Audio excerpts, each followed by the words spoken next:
Hey, friends, we go live every week, and wow, good day. Kind of cloudy where I'm at. I'm not sure where you are at today, but I want to tell you about the man you're about to meet. Um, wow, before you hear what he has to say about pretty cool program, you need to know who's actually saying it. Okay, Dr. Rustin Wolf has earned his PhD in psychology from the University of Chicago, and while he was there, and I had to go picking through my bookshelf here. He didn't just study under Mihai Csikszentmihalyi, the psychologist who gave really the whole world just this idea, this concept of flow. He published with them. Okay. Their work together appears in the International Handbook of Giftedness and Talent. And that's kind of the level of legit that we're talking about here today. He's been sought out as a consultant by 3M, General Mills, and some other big dogs in the business world.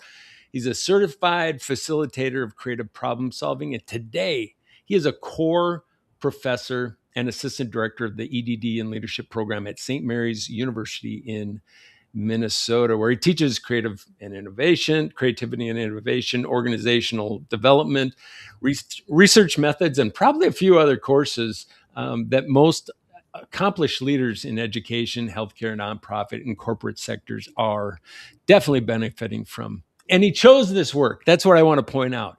He chose these people. And today he's going to give us kind of that inside baseball look at, that no real brochure can give us. Because he's watched this program do something to leaders, and I want to hear about it. So, uh, Dr. Wolf, can I call you Dr. Wolf? You can call me whatever you'd like. It's a genuine honor to have you on the show. Thank you.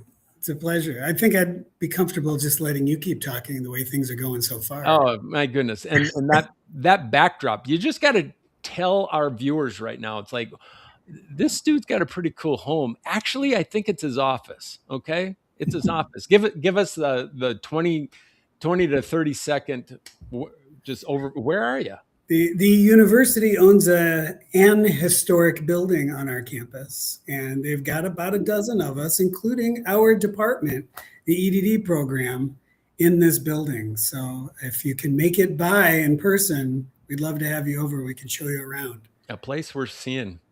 I think most people hear University of Chicago PhD published alongside the father of flow, and they picture somebody from academia who stays in the ivory tower. But you didn't.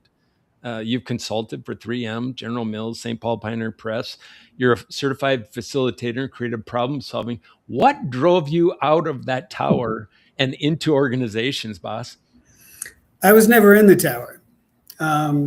Chicago does the smart stuff, but I'd like to think they're out there doing it for a reason. It's not merely tower type work. In fact, what frustrated me most in college and grad school was the tower. It just seems like such a waste to have all these smart people doing smart things, Right. and it doesn't actually help anybody. So I think being adjacent to that, if anything, forced me to look for a career where I was going to work with real people doing real things. And that's been one of the best parts about working in this program. And That that's why I wanted to bring leader. you on. That's why I wanted to bring you on. Honestly, I mean, you've got the competence and credibility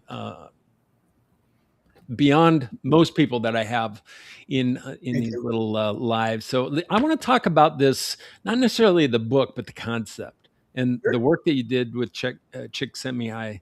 Um, for someone listening who may not really know his work, explain flow in the way that you might to an executive leader, emerging leader during one of your class sessions. What is it, and why does that matter to a leader? Well, the shortest answer is it's being in the zone. So if you can picture Michael Jordan when his tongue came out, you knew you were in trouble. That's when everything was clicking, and he wasn't thinking about his appearance. He wasn't thinking about the audience. He was thinking, I've got a goal here. I've got this orange ball, and I need it to go in that little hoop over there. And then he did. In the zone.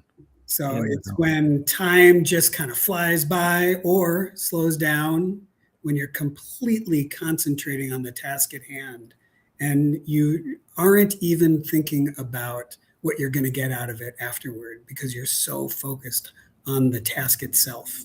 Mm. Yeah, what a joy to be able to actually be in that place. But even more so, I would say the joy of being able to help people get into that place. So, with everything that you built, the research, the consulting, the publishing, at some point you chose to put your energy inside a doctoral program, right? For practicing leaders. What was it about these people or maybe the program that made you decide that this is where you wanted to be, Doc? The application, Mm. the application that there are a lot of smart people, and trying to be another one of those didn't appeal to me as much as taking the work of the smart people and translating it and making it useful. Csikszentmihalyi's book on creativity, look closely at it sometime, doesn't have any pictures. I found that to be Ah, fascinating. He's ah. brilliant. This is a really smart dude. And he didn't think to put pictures in his book. Not that that's right or wrong, just it tells you something about the translation of all these smart ideas to everybody else.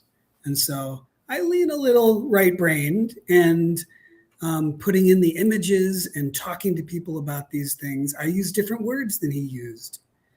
Um, so taking those ideas that are grounded in data, that are built on theory and scholarship, and putting them into practice with real people doing real things, affecting real people doing real things, that was the appeal of teaching in the program. It sounds like just a kind of a summary of adult learning theory, Yeah, yeah, basically. I mean, yeah.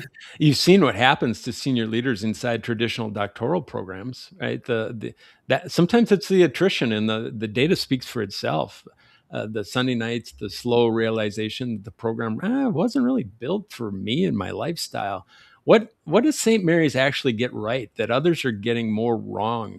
Not the Mhm. talking points. What have you seen with your own eyes, I Dr. don't Wolf? do I don't do talking points. Um, the well, I would say the first part is who we're going for.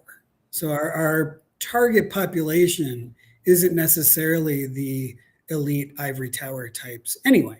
That rather than going for people that are looking to spend their career publishing in those towers with maybe affecting the real world, we're looking for people doing things and the Already. potential Yeah. to. So when we see a student who has a lot of potential, that gets us exciting. Whether or not they've reached it yet is not the point. And so to find those diamonds in the rough, or people who are doing things but can do it better, that's what's exciting. And as far, what was your initial question? I feel like I went astray. No, no, no. You're hitting it spot on. I think it's really about what you're getting more right in the design and What practice makes us and do? Yeah, application of this program yeah, that I went through, and it was a lot of theory, and I had to write on theory, but it didn't have to solve a problem on Tuesday. yeah. So we teach the theory, we teach the methodology. That's part of the program. You need to learn it, but there's a reason you're learning theory. There's a reason you're learning how to read scholarship and peer-reviewed journals, and that's so you can take those ideas and apply them to the real world. It doesn't end in class. That's just the beginning where you're learning how to do those things. So I think that's pretty important to what sets us apart. We've always had um, acting leaders in the program. We've always expected our students to go out and do things with it, not just publish. We have some students who publish. Sure. It's not typical. So they have the skills, but the expectation is that they're going to go out and be leaders. That may not be positional, but they're out there impacting people and trying to make the world a better place. So if you're just kind of popping in here, maybe after a little late lunch break, you can point to that little QR code to get caught up on some of the things that we're talking about. But we're talking about the executive EDD program, 2 years, fully online, no dissertation, 39 credits. When a senior leader first hears those things, some of them are going to think, perfect. Actually, that's exactly what I need. And some of them, particularly the ones that maybe grew up in the traditional system, are going to think, no dissertation. or maybe who work in higher ed quietly wonder, is this like for real? Is it rigorous enough? Is it legitimate? What do you say? What do you say? Well, those are fair questions. First of all, we added the executive option to speed things along because we looked at the market and what people wanted and thought that that might serve a need that we weren't currently fulfilling. But we have had a traditional program with a dissertation, and we still have that. So if people want that, that's still on the table. As far as the rigor of the executive, those are the exact same concerns the faculty had when we talked about adding it. Can we do it quicker? Can we get people through in a way that leaves the university and, frankly, ourselves Right. feeling good about it? I don't want to put That tension is in. real. That tension is real. Yeah, We look across the curb and study industry trends and what's in demand and what's profitable these days. And we can grab the data, but it's actually moving it back on campus to say, then here are the strategies for helping us yeah. occlude whatever that gap might. That's a real tension. A key piece for me over the years has been when students graduate from the program that I'm teaching in and spending my career in, do I feel good about it? Are these people I'd want to hire? And so far, that's a yes. That we've added this new option that's quicker. I've been teaching the capstone class that kind of wraps it up. So it's given me a front row seat both to observe the outcomes and to guide them. My expectation is that everybody I'm signing off on is somebody I feel good about. And it's really been happening. It's been kind of remarkable that we've gotten these students done in just over 2 years and how consistently and good the work has been on that capstone project. It's not a startup program. You've established it. You've put it to the test. You've reviewed, evaluated. The program promises that leaders don't wait until graduation to apply what they're learning. I think you've spoken to that already. You can use it on Monday morning. How about a real example? So you're engaged with students on a regular basis and hearing their stories. You're teaching the theory. They're going out and moving it into practice. Is there a student who sat in your class on a Tuesday night and walked into their organization maybe Thursday morning and did something kind of differently? Any anecdotal? I mean, all the time. So again, a lot of our students are currently in positions where they need these things, which is why they're joining the program. And we've actually lost students at times because they've gotten from classes exactly what they needed, and they've gotten that next promotion and moved on and didn't even need to finish. But as students generally complete, and they're generally looking for that degree, and the coursework has been designed and redesigned over the years, looking at the environment. What do students need? What are we doing a good job of? Too much of this, too little of this. Organization development teaches organization change. You can walk out of there from week to week with that learning and apply it back at your job. So that's probably not as specific as you were looking for, but I don't really want to say spot on. So that's kind of day in the life of the program. But then you also mentioned the capstone project. Yeah. So there's no dissertation in the program. There's a capstone project where students are actually solving real problems inside their actual organization. They're taking a look at a macro issue, and probably it's largely systemic, and nobody's been able to crack that nut in the past. But you've seen capstones that were genuinely consequential. The work that moved institutions. Walk me through one that still sticks with you. Well, I hesitate there because right now the capstones are not public. As you're able. So I'll speak in a little bit more general terms. But what I will say is the coursework is immediately applicable. The capstone is typically something that the student is using. So very often they are taking a current problem at work. And if not a current problem at work, they're taking a problem they anticipate at work. So like AI, they see it coming. They want to have a plan for how they're going to deal with it when it hits, something like that. But we have students in banking, police services, healthcare. It's not just universities and K-12 teachers. Oh, and government. Right. And so the capstone project, they will pick some problem that they are encountering in real life and utilize their experience, along with the literature, the scholarship, the peer reviewed studies, put those together and work with each other and an advisor and a course instructor over 4 months and put together a very strong plan for how to deal with it. And we have had students utilize the plan during the capstone class as well as after. So Interesting. some of them do it as just a project, academic, kind of an ivory tower approach. Most are doing something that they want to use. So we have consultants in the program who are putting together a plan for what they want to consult for once they graduate.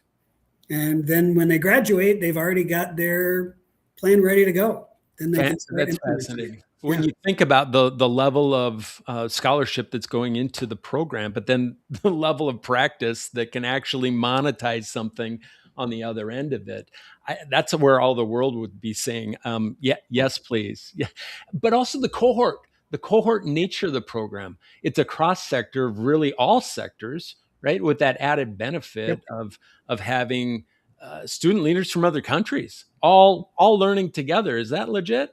Other That's countries, other ages, other fields. It was remarkable even when we were on ground just in the Twin Cities here. But now that we've got it online, we wow. really do have this international audience. You won't just be in class with students like you. And that's a huge strength. And maybe I'm not sure, but that cross sector, cross continent experience might not be of value to a potential student in this program. But make the case that diversity is actually the value point, Oh, well, we could go right back to creativity if you want. right? Too much homogeneity, and you don't get diversity of ideas. You get groupthink. My favorite negative outcome in a class was I taught a class about creativity. So, EDD program, doctoral level, creativity class, 18 students. 9 of those students, this was back when we were on ground, were from Africa, from Mm. 8 different African countries. And we ended up talking a lot about Africa in that class because that's what the content and the context was for a lot of the students in the room. I couldn't have had more fun. I learned a ton. I I didn't know as can't much imagine, about right? Africa. So did the students, and some student at the end complained that we talked about Africa too much. And all I could think about was, wow, did you miss the point? Yeah. Did you miss out that when else are you going to have an opportunity to learn with such breadth? And there was one person in the room who looked at it and thought, nope, I just want people like me. This program isn't for everybody.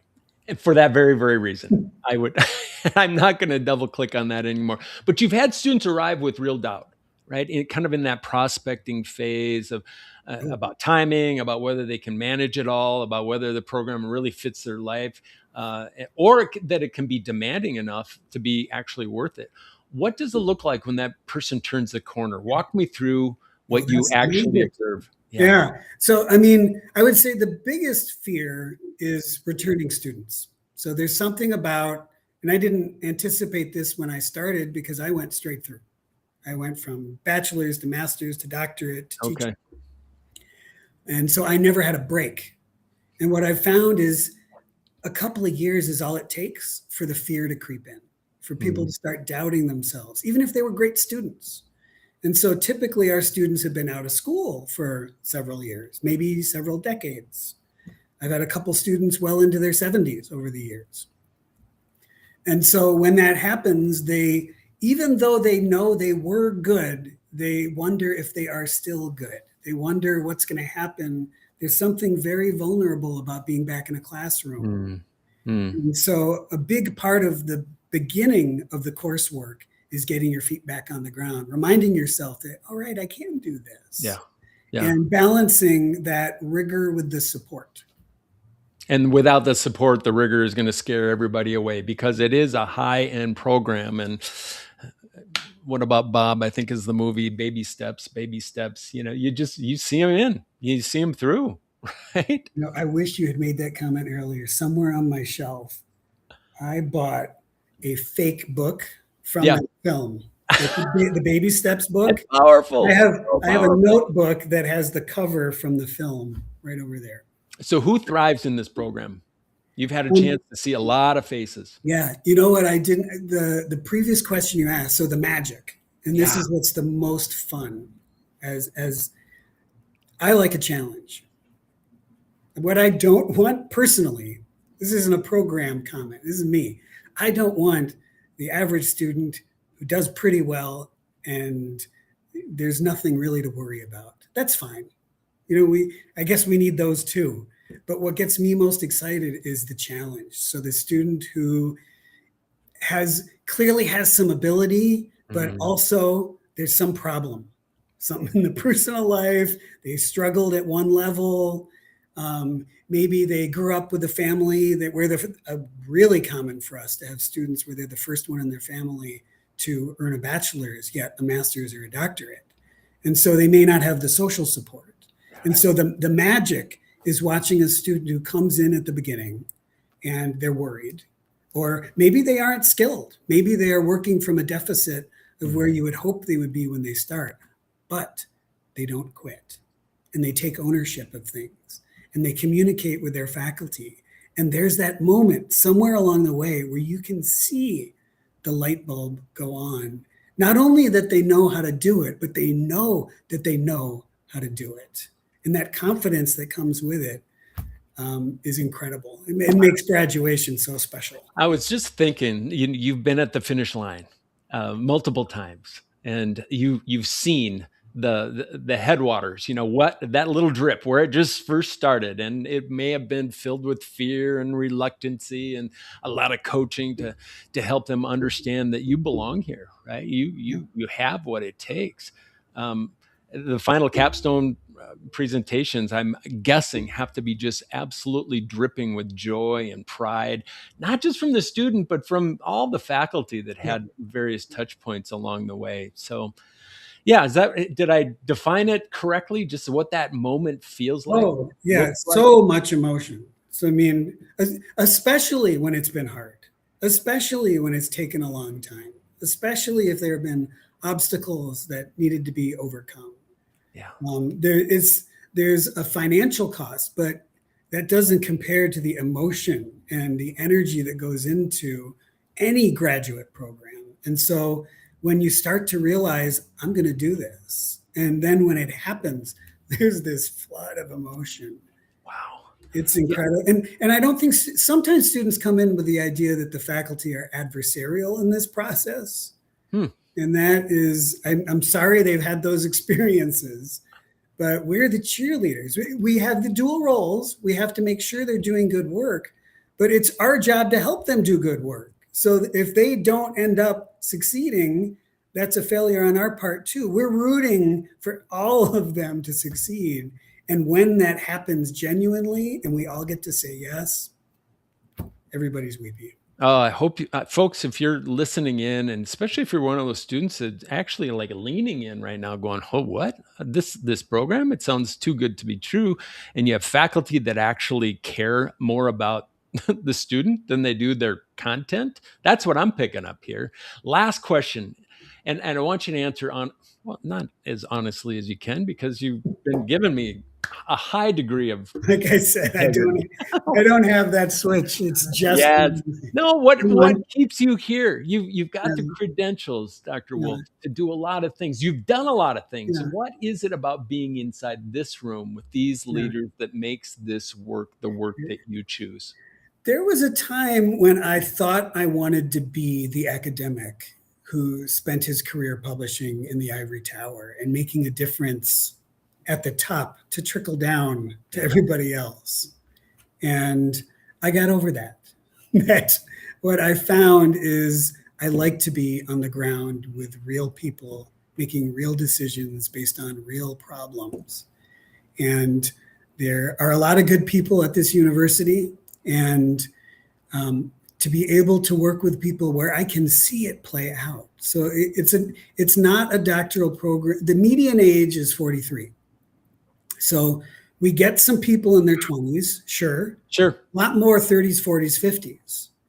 And these are people who have experienced the world And are in it. and are in it and Got a doing lot it. going on. And Right. part of the joy that I get is talking to them on Tuesday and hearing from them on Wednesday about how they took what we were teaching and went out and did it and it worked, and how it's having that immediate impact on their life and their trajectory and on other people's lives that they get the chance to affect.